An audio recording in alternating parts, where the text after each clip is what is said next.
Hello, this is Barry, and you're watching Barry and the PI. Oh, okay. It's pretty dark around here, and it's been raining, so I'm sitting on my deck out back, and this is going to be about another of my story from the past, another job that I did, which I never thought I would have done, but it was 1968 or 67 or 68.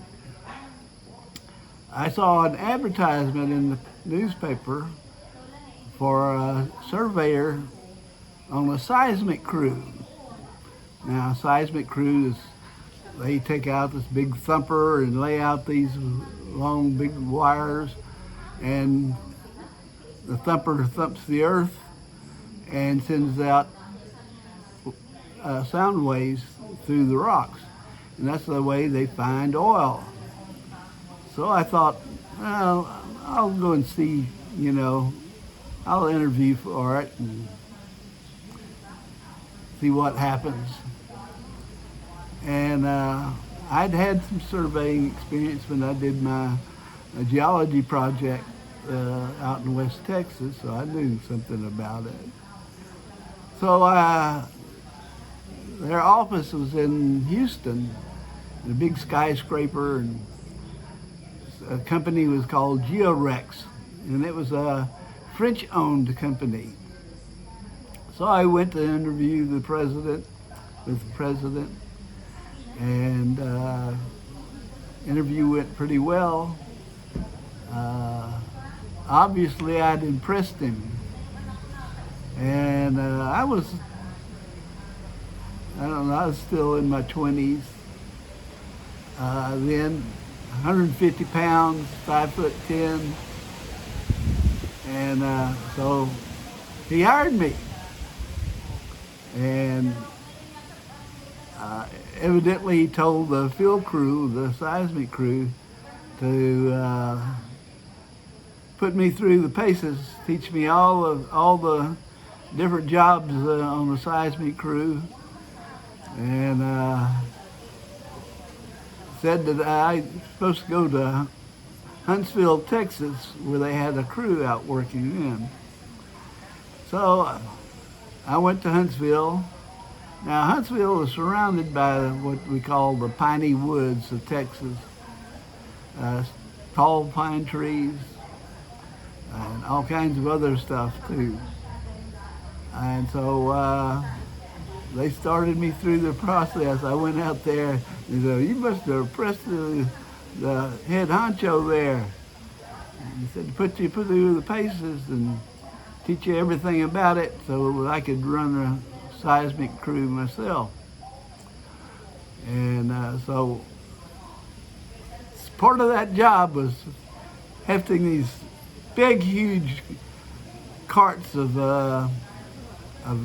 big, thick wires, and you lay them along a pathway through the woods, and then they would thump it several thumps, and it'll be able to show where there's possibility of oil.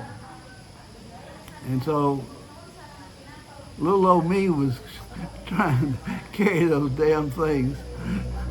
Heavy wires, it was really heavy. And I did it. Tired as hell. And I did that for about 5 days or so.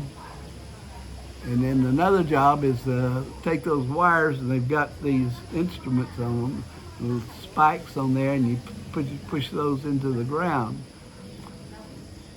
That's where they measure the waves. And I found out those piney woods were full of ticks. So every afternoon, when I got off work, first thing I'd do is go head for the shower and sit there and pick off ticks off of me. I counted as many as 100 tick bites on me. And then they're not easy to get rid of either. So, also ticks can carry a disease that can really knock you out. So I went through all the different kinds of jobs there and everything. We spent, I think, about 3 months there in Huntsville, Texas. Sometimes when we didn't have to go out, I'd set up the Alidade and look through and watch the high school girls walking to and from school every afternoon. The other guys, wanting to look too. So I did that. Usually what guys would do after we finished, usually when it starts getting dark, we would leave. We'd work 8 to 10 even 12 hours a day. And for that over 8 hours, we'd get double pay. So I was making a little bit of money. And I started noticing my body. I mean, I was a little old weakling, 160 pound weakling, or 150 pound weakling, I think. And I was starting to put on some muscles. I was looking pretty good. And so we did that for a few months, and then they said, pack your bags. We're heading for South Texas.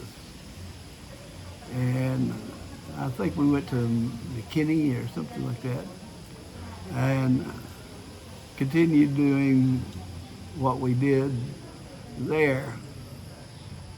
And after a little while, they told me, well, we're going to be packing up.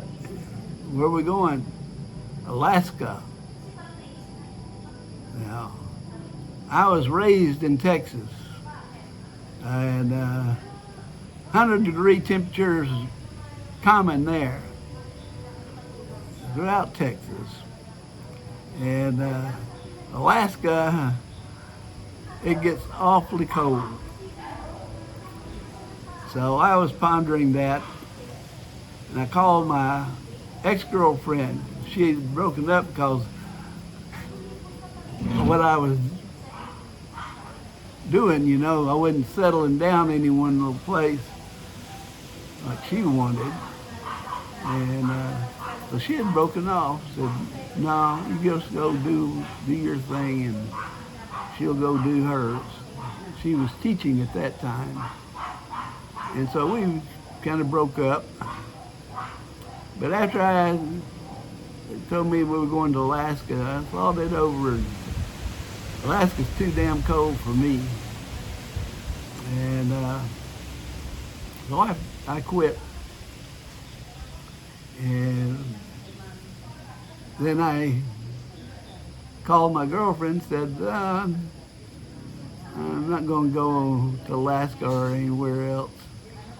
Let's think about getting married. And so I quit that. It was hot, hard work, which I didn't mind. I've always been a hard worker. And but I could have made a little bit of money staying in that.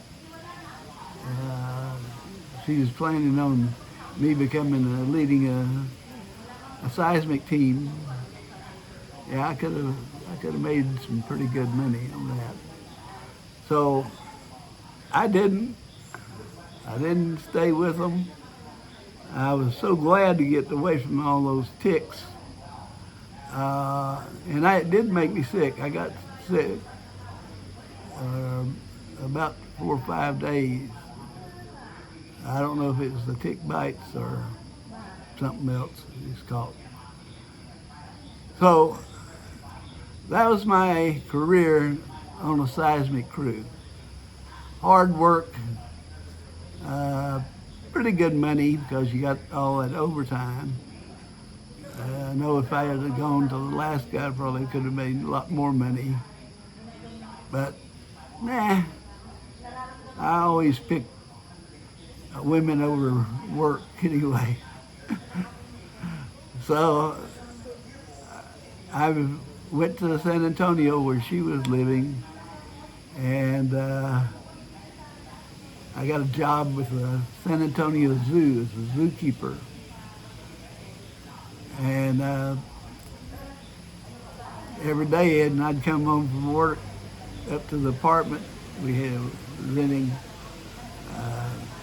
She wouldn't let me in the apartment until I took my clothes off.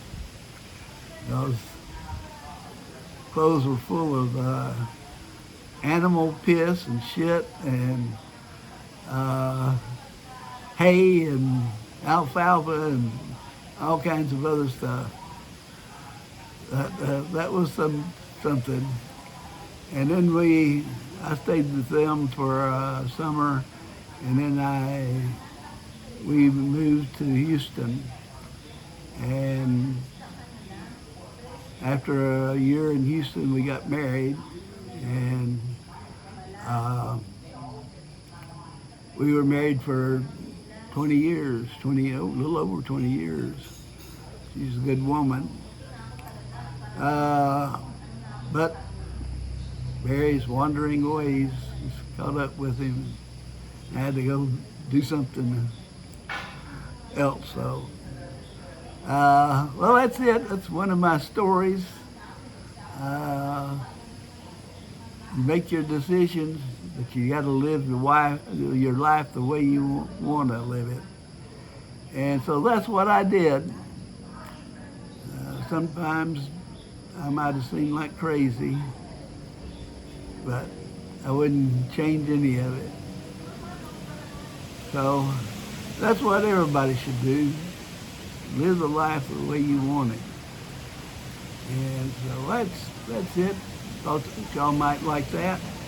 As I say, it's a rainy day, but it's not raining right now.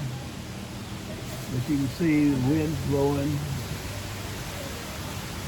pretty strong. I think there may be a typhoon coming in, so we may be having some rain and a lot of wind in the next few days. So y'all take care, get your vaccinations, take care of your family, your pets, and I'll see you back tomorrow morning. I already got it set up. We're going to go take a look at the volcano again. So take care. I'm doing all right. I've got a 79th birthday coming up next month. So we'll maybe have a party for that. Anyway, y'all take care.